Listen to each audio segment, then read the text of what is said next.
বন্ধুরা, এটা হচ্ছে ইলামিত্র স্মৃতি সংগ্রহশালা, নাচল, চাঁপাইনবাবগঞ্জ। ইলামিত্র হচ্ছে কৃষক শ্রমিকদের একজন নেত্রী ছিলেন, যিনি তেভাগা আন্দোলনের নেত্রী বলা যায়। তার কিছু স্মৃতি এখানে ছবি করা আছে, যেমন বেখুন স্কুল অ্যান্ড কলেজ, যেখানে ইলামিত্র এই কলেজ থেকে বাংলায় বিএ অনার্স পাস করেছেন।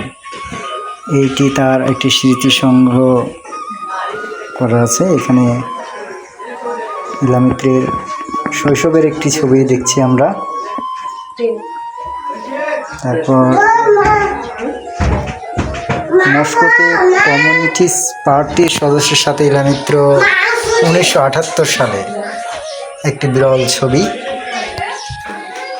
তারপর কলকাতায় রাজপথের আন্দোলনে ইলামিত্র, সে একটি স্মৃতি। আমরা আরেকটু ঘুরে দেখি। এখন যেটা ছবি দেখছি, পার্ক সার্কাসের নিজ বাড়িতে ইলামিত্র এবং রমেন মিত্র ছিলেন।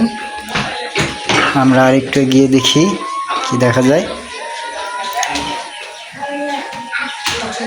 12/5/1976 তারিখে বাকু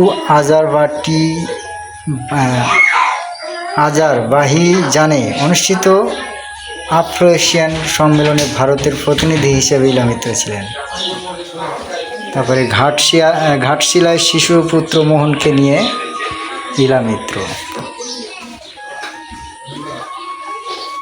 এখানে আমরা যেটা দেখছি, এশিয়া গেমসে 2010 সালে ইলামিত্রের পুত্র এবং পুত্রবধূ তারা অনুষ্ঠান দেখছিলেন আর কি।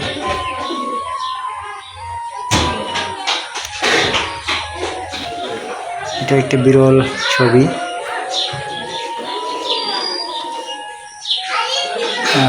এখানেও একটা কলকাতায় রাজপথে আন্দোলনে ইলামিত্র, এরকম একটি ছবি পেয়েছি। 1972 সালে ঢাকার ইঞ্জিনিয়ার্স ইনস্টিটিউটে গণসংবর্ধনায় ইলামিত্র বক্তৃতা দিচ্ছেন। বালিগঞ্জের সরকারি বাড়িতে ইলামিত্র। তারপর 1996 সালের 6 নভেম্বর তেভাগা আন্দোলনের 50 বছর পূর্তি উপলক্ষে নাচল সরকারি কলেজ মাঠে আয়োজিত বিশাল জনসভার মঞ্চে উঠে দাঁড়াচ্ছিলেন আর কি। ছবিগুলো দেখে আসলে আমরা তো অনেক পরের প্রজন্ম, কিন্তু এই ছবিগুলো দেখে আমরা আসলে অনেক কিছু জানতে পারছি বা শিখতে পারছি। আসলে স্মৃতি ধরে রাখা সত্যি একটা শিক্ষণীয় বিষয়, কারণ মহাজনেরা বা মহাজ্ঞানীরা যা করে গেছে আমাদের উদ্বুদ্ধ বা আমাদের আগ্রহ কিংবা আমাদের অনুপ্রেরণা জাগিয়ে তোলে আর কি। কলকাতা সিটি কলেজ, এই কলেজে ইলামিত্র অধ্যাপনা করেছেন। দেখুন, তিনি একজন বাংলার মানুষ এবং বাংলার মানুষের জন্য অনেক কিছুই করেছেন। তিনি কারাভোগ করেছেন এবং ব্রিটিশ আমলে তৎকালীন পুলিশ দ্বারা অনেক নির্যাতিত হয়েছেন তিনি।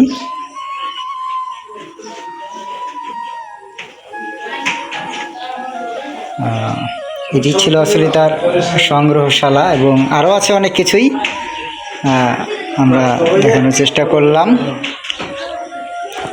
এটি তার নামে আর কি করা, এবং খুবই একটা মনোরম পরিবেশের জায়গা কি। এই বাড়িকে ঘিরেই এখানে একটি পার্কের ব্যবস্থা হবে, কাজ শুরু হয়েছে, এবং বিস্তীর্ণ সবুজের মাঠ। নাচলের রানী ইলামিত্র সিনেমাটি যদি দেখে থাকেন, তাহলে আমার সামনে যে তাল গাছগুলো দেখছেন, সেই তাল গাছের কিছু যুদ্ধের সিন আছে, যেগুলো আমরা নাচলের রানী ইলামিত্র সিনেমায় দেখতে পাই। তো বন্ধুরা, সবাইকে ধন্যবাদ আমাদের ভিডিওর সাথে থাকার জন্য।